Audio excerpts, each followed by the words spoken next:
From the 700 WLW Newsroom, here's Brian Combs.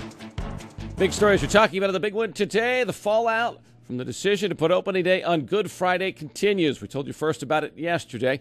Cincinnati Reds scheduled by Major League Baseball to open the season April 6th next year, which happens to be Good Friday. There's been all kinds of backlash from Findlay Market and from religious leaders across the tri-state and the country, for that matter. One website related to the Catholic Church, the Deacons Table, calls it the worst marketing decision ever.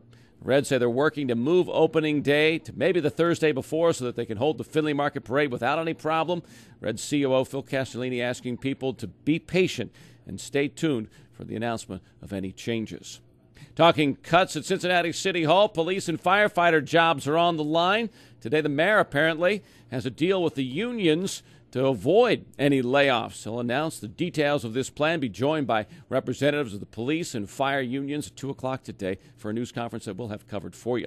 Hamilton County facing safety cuts as well. Sheriff Simon Lease has told commissioners that if he has to cut $5 million from his budget as is proposed, he'll have to close 3 floors at the Justice Center and set a number of prisoners free. He'll also have to cut the jobs of dozens of deputies.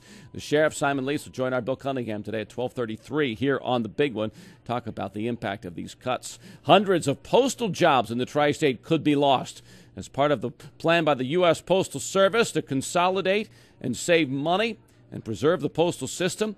Dalton Street Post Office, where they sort the mail for Cincinnati, may close. There is talk that the mail that goes to Dayton would be moved to Columbus. The mail that goes to Cincinnati would be moved to Louisville and processed out of facilities there. Building a new school in Over the Rhine, groundbreaking this morning at Rotenberg Academy on East Clifton. That historic building is going to be saved, but it's going to be completely renovated. A $16 million makeover is planned. Students will return there sometime at the end of next year to a brand new facility that's been expanded. 700 WLW Reds update. Reds play again tonight against the Cubs, wrapping up that series. Great American Ballpark. Johnny Cueto went out early last night with problems. He'll be evaluated today to see if he'll be able to start any more games the rest of this season. Reds won last night 6-2. UC seeing students moving back to campus. The invasion of Clifton is underway. School starts next week. Today, they started moving into the housing units on campus. All 4,000 beds are filled this year. Enrollment will top 40,000 this fall. Students representing 50 states in the union will be at UC and 101 countries around the world.